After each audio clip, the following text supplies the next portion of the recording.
I was already in bed when the call came through, and I almost didn't answer it. I mean, who calls this late? But it was from Lila, and it wasn't like her to call me when she's out at these late-night events. She knew I'd be up late. Just the usual routine, work until I couldn't keep my eyes open anymore. The phone buzzed a second time, dragging me out of the haze of sleep. I picked it up, half expecting her to be too drunk to talk, as she sometimes was after these corporate events. "Hello?" I said, groggy and irritated. "Ben, I need to tell you something." Her voice came through, shaky. There was an edge to her tone that I didn't recognize. This wasn't a casual check-in. There was something urgent, something raw in her voice that immediately made my stomach turn. "What's wrong?" I asked, sitting up, the fog of sleep suddenly clearing. I don't know how to say this, but there was a long pause, and I could hear muffled voices in the background, some laughter, the clinking of glasses.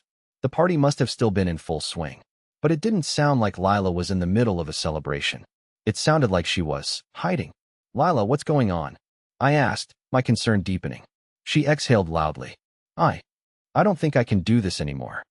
I could feel my heart racing. Do what? What was she talking about? Do what, Lila? What are you talking about? Are you okay? My hands started to sweat, and I found myself on edge, every instinct telling me that something was very wrong.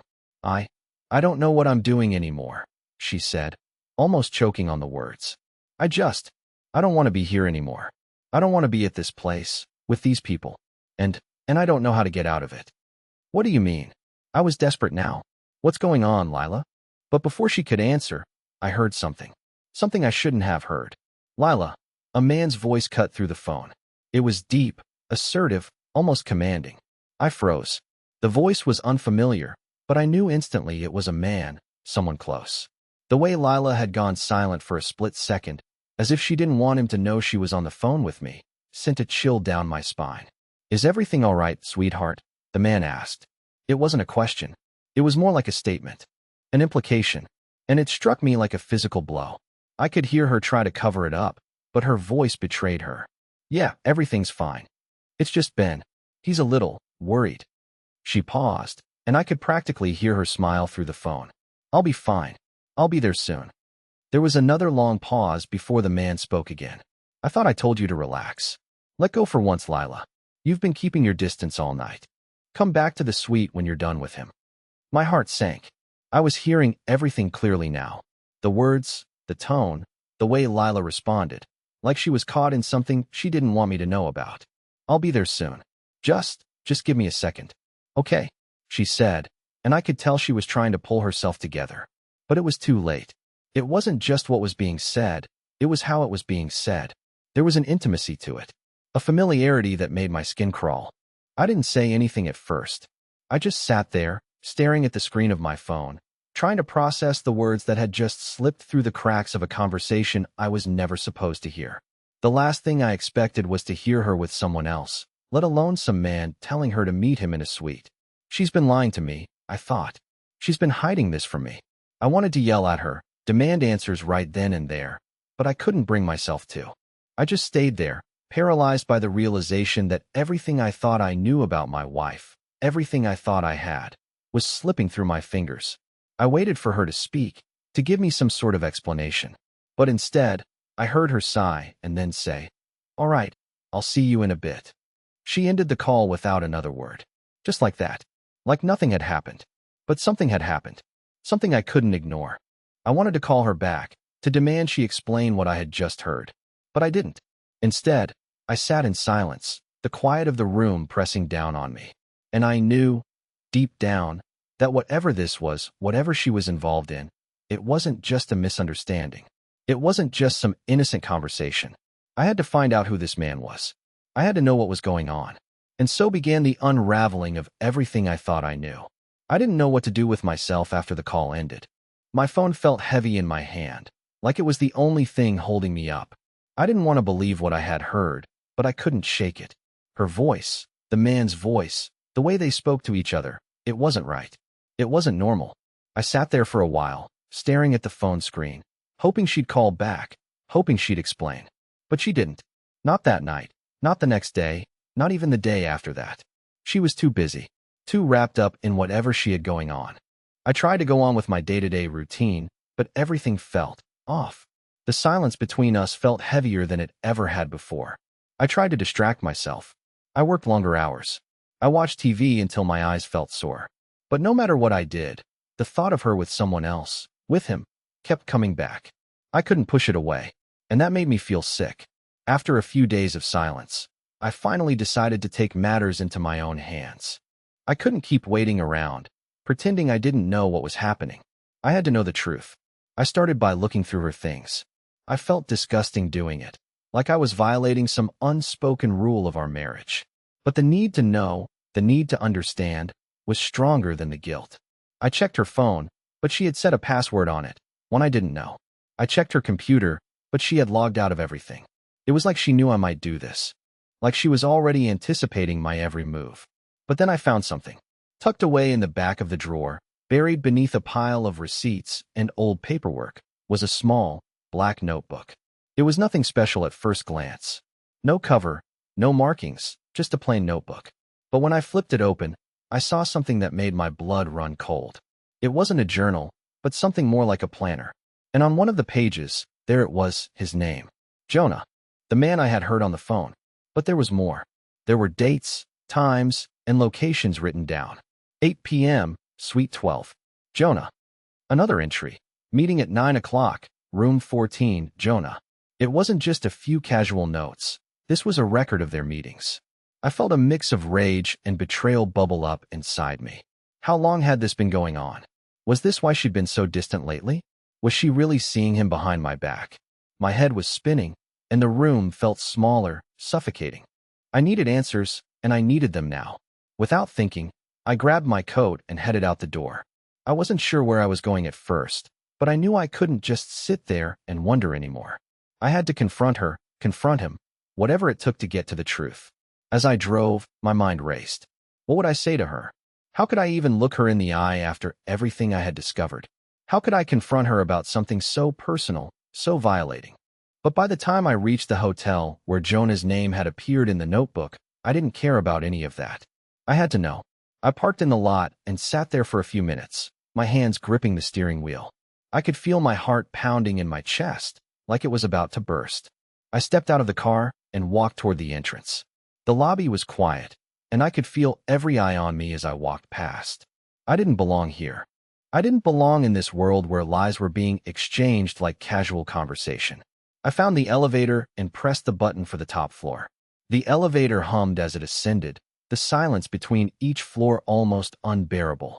My mind was a whirlwind of questions, but no answers. Just the sound of my heartbeat in my ears. When the doors finally opened, I stepped out and looked down the hallway. I could feel the tension in the air. And then, at the end of the hall, I saw the door. Room 12. The same number that had been written in the notebook. My pulse quickened. This was it. This was the moment when everything would change. I walked toward the door, my steps slow and deliberate. I was about to knock, about to confront her, but then I heard something I wasn't prepared for. It was laughter. Low, hushed laughter that echoed down the hall, coming from the other side of the door. I stopped in my tracks. The door wasn't even closed. I could see the faintest sliver of light leaking through the gap. And as I stood there, frozen in place, the laughter grew louder, mixed with the sound of murmured voices. Lila's voice. The laughter stopped suddenly, and I heard Jonah speak again, his voice clearer now, almost commanding. You've been waiting for this, haven't you? I felt my stomach drop. I stood there in the hallway, paralyzed. The sound of Jonah's voice cut through the air like a knife, sharp and unrelenting. You've been waiting for this, haven't you? He said again. His words were heavy with meaning, and my blood ran cold. I didn't know whether to knock, to barge in, or to turn around and run. But my feet wouldn't move. Then, I heard her. Lila. Her voice was soft, almost tentative, but it had a certain edge to it I didn't recognize. I don't know. I've never done anything like this before. A sickening wave of realization hit me. She was there, with him, alone. And that sick feeling in my stomach only grew as I stood frozen in place, listening to their exchange. The images in my head were all too vivid, all too real. Jonah's voice broke the silence. But you want this. You wouldn't be here if you didn't. I wanted to shout, to storm into that room and confront them both, but I was too stunned to move. My mind raced with questions I didn't want to hear the answers to. How long had this been going on? Was she really going to go through with it? Then, as if sensing my internal turmoil, I heard Lila speak again, her voice quieter this time. I'm not sure. I don't know if I'm ready for this, but I can't stop thinking about it. I had to do something. I couldn't just stand there, eavesdropping like some helpless idiot. But what was I supposed to do? Confront her? Confront him? What would I even say? The laughter I heard earlier wasn't just some passing moment. It was part of something much darker, much more complex than I could have ever imagined. The trust one thought we had, our entire relationship, was crumbling before my eyes, piece by piece. And then, just as I was about to make up my mind, I heard a noise from inside the room. A door opening. Footsteps. My heart leaped into my throat as I realized someone was coming toward the door. I had mere seconds to decide, stay hidden or face the music. I pressed my back against the wall, heart pounding in my chest, as I heard the sound of footsteps growing louder. Panic rose in my throat. I had only seconds before I'd be caught standing in the hallway, listening to something I was never supposed to hear. My legs felt like lead, frozen to the floor, and I realized I wasn't breathing properly. The footsteps stopped just inches away from the door. I could feel the tension in the air, thick and suffocating. Then, the door handle turned. My heart skipped a beat. This was it. Either I made my move, or I let whatever was happening inside continue without me. I don't know what possessed me to do it, but I pushed off the wall and stepped closer to the door. I wasn't thinking clearly, but something inside me told me I couldn't let this go. I had to know what was really going on. I crouched down, pressing my ear to the door just as it cracked open. The door swung slowly, revealing a sliver of light that cast an eerie glow down the hallway. I could barely make out the shadows inside, but the voices were clearer now. Jonah's voice, smooth and confident, rang out again. "You came here for a reason, Lila," he said. "Don't pretend you don't know what you want. We both know you're not just here to talk business." I could hear Lila's breath catch, a faint shiver of uncertainty in her response. I'm not sure. I don't know if I can do this." Her hesitation was enough to make my heart twist. Was she regretting it? Was she still trying to convince herself this was just a bad idea? Or was she just playing some kind of game I couldn't understand? Before I could process any more of it, the door clicked open wider, and a figure stepped out into the hallway. My eyes widened as Jonah appeared right in front of me, a smug, knowing smile on his face. He wasn't surprised to see me. "Ben," he said, his voice like velvet but laced with something darker, something predatory. "I was wondering when you'd show up." I felt the floor drop out from under me.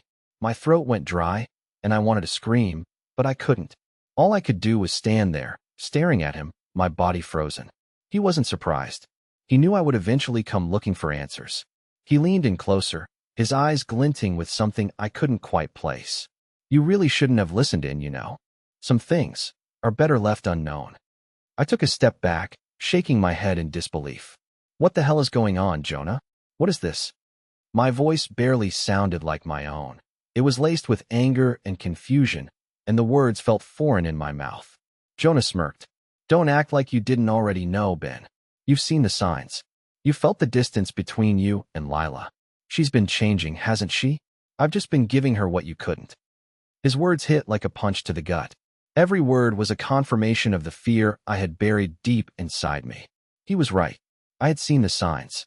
The late nights, the strange texts, the way Lila had started pulling away from me. But I never wanted to believe it. I choked on the words, trying to form a response, but they wouldn't come out. What could I possibly say to that? Jonah wasn't finished. He leaned in even closer, his breath cold against my ear. "I've been waiting for you, Ben. I knew you'd come. You're not as blind as you think. But now that you're here, you have a choice. You can walk away and let her have what she deserves, or you can stay and watch it all fall apart." I wanted to shove him away, to scream at him, but my body refused to obey. I stood there, paralyzed, as he walked past me, his presence a looming shadow that I couldn't escape. And just like that, he disappeared back into the room, leaving me standing alone in the hallway, my head spinning. The door closed softly behind him, but the weight of his words stayed with me. I had never felt more helpless in my life. I didn't know how long I stood there, frozen in place. Jonah's words echoed in my head, replaying over and over like some twisted soundtrack to my worst nightmare. You have a choice. It felt like he was mocking me, like he knew exactly how weak I was in that moment, standing there in the hallway, incapable of moving, of thinking, of doing anything at all. I couldn't leave. Not now. I needed answers. I needed to confront her, confront both of them. But when I pushed open the door, the reality of the situation hit me harder than anything I had ever experienced. The room was dimly lit, the scent of expensive perfume and whiskey hanging in the air. And there she was, sitting on the edge of the bed, her back to me. Lila, my wife, the woman I thought I knew. She didn't turn around when I entered. She didn't even flinch when the door clicked shut behind me. It was as if she was waiting for this moment, waiting for me to finally catch up with the truth. Lila, I breathed, the word coming out barely a whisper. She slowly turned her head, but her eyes avoided mine. There was a look on her face that I couldn't place. Guilt, maybe? Or was it something else? Something I couldn't recognize, something foreign. She didn't speak at first. Her lips parted, but no words came. Instead, she just stared at me with this hollow expression, as if she had already resigned herself to whatever was about to happen. I didn't want you to find out like this, she finally said, her voice small, fragile. I never wanted you to know, Ben. That one sentence shattered everything I thought I understood about our relationship. She didn't want me to know. She didn't want me to know that she had been lying, that she had been with him all this time. Why? I managed to say, my voice shaking. Why him, Lila? Why Jonah? She closed her eyes, a tear slipping down her cheek. I wanted to go to her, to comfort her, but I couldn't. Not after everything. I don't know, she said, barely above a whisper. It started with just work, but then it was more. I got lost, Ben. I couldn't find my way back. She looked up at me then, her eyes filled with regret. I was looking for something I thought I could find in him. And maybe I did. I could feel my chest tighten. You think he's what you needed? The words came out before I could stop them. Lila looked down at her hands, wringing them together. I don't know. I didn't mean for any of this to happen. But you did it anyway. I interrupted, my voice rising with every word. You did it, Lila. You crossed the line, and now I don't even know who you are anymore. She flinched at my words, but I couldn't stop myself. The betrayal was so raw, so painfully real. I'm sorry, she said, but it felt empty. The apology felt hollow, like it had been said 1,000 times without meaning. I could barely look at her. I didn't know what to feel. Anger, disappointment, betrayal? Or maybe it was all of it. The woman I had married, the woman I trusted, had been living a lie for God knows how long. And just when I thought I couldn't feel any worse, Jonah's voice pierced the silence. He stepped into the room, his confident stride never faltering. He looked at me, the same smug expression still plastered on his face. You're too late, he said, his voice dripping with amusement. She's made her choice. I was done. I didn't know what to do anymore. How was I supposed to go on from here? To face her, to face him? Would I ever be able to look at her the same way again? I felt the weight of everything crashing down on me. I had trusted her. I had loved her. But now, I didn't even know who she was. I couldn't breathe. Jonah stood there, in the doorway, looking at me like he'd won some game I wasn't even aware I was playing. His smile was so infuriatingly calm, and it only made the situation worse. I wanted to scream at him, to punch him, to make him feel just a fraction of the pain I was in. But I didn't move. I couldn't.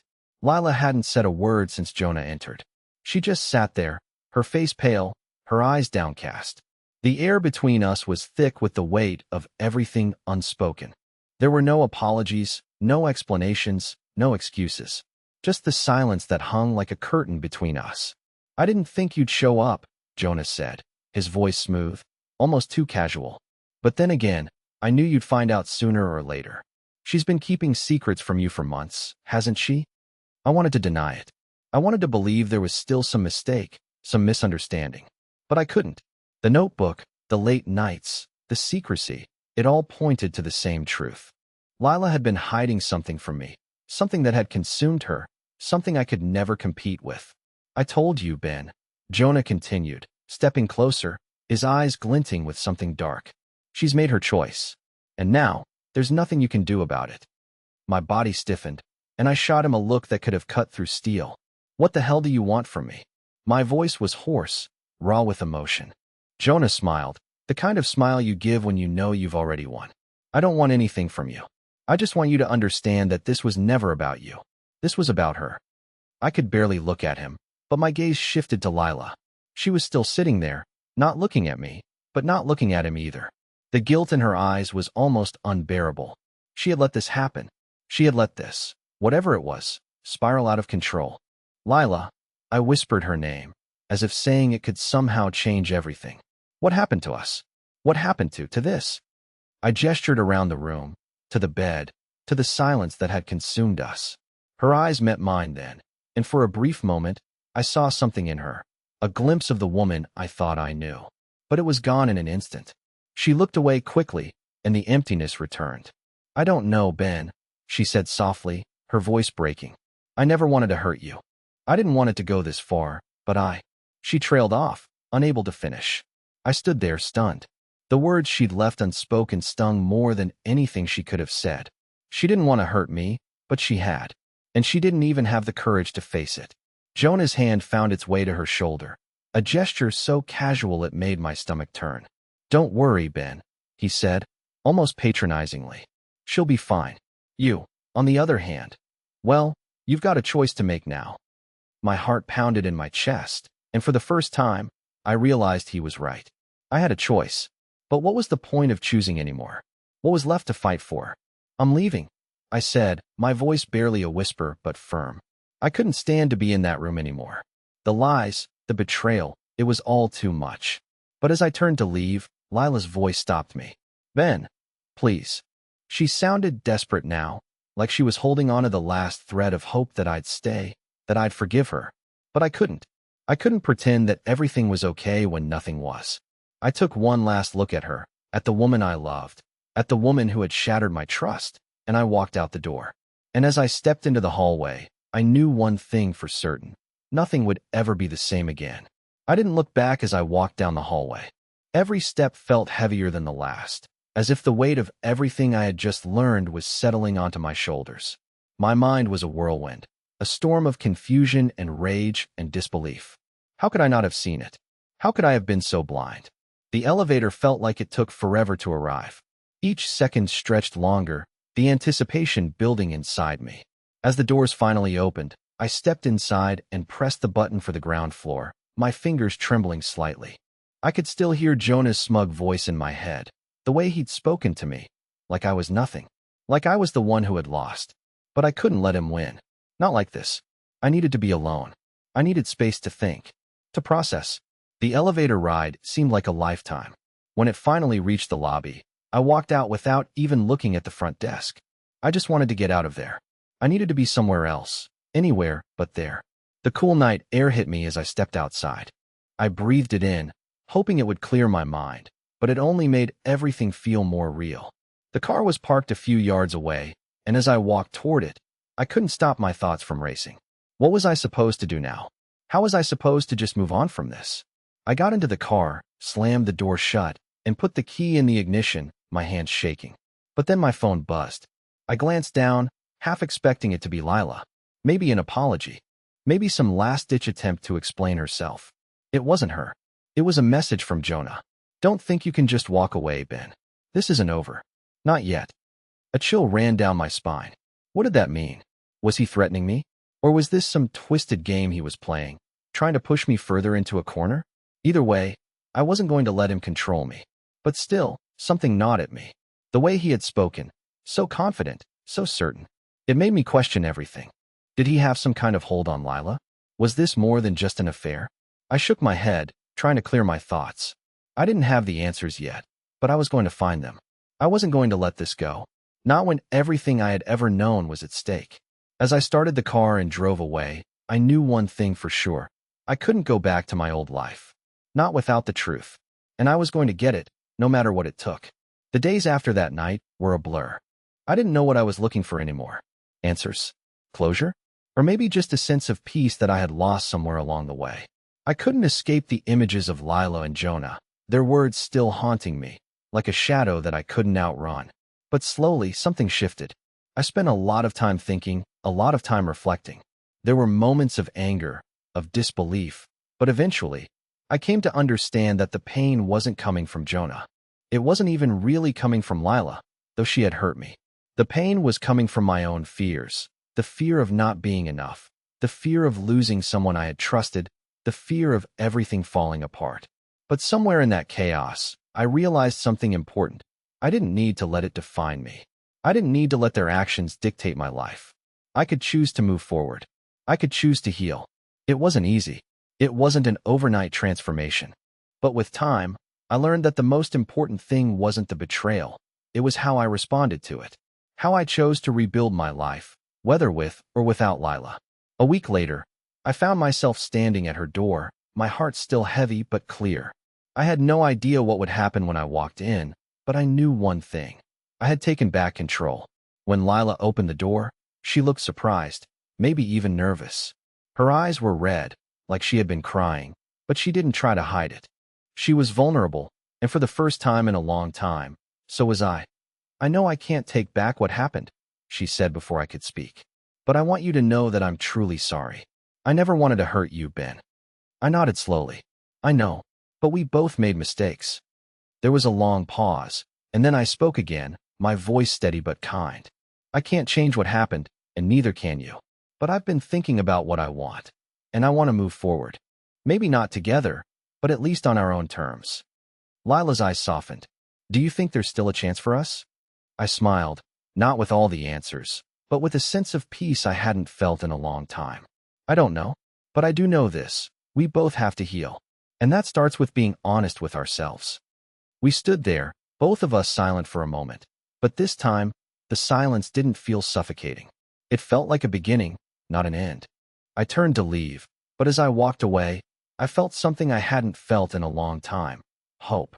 I didn't have all the answers, but I knew I was finally ready to find them, whether on my own or with someone else by my side. The pain from the past wasn't gone, but it didn't define me anymore. I was free, and that, in the end, was all I needed.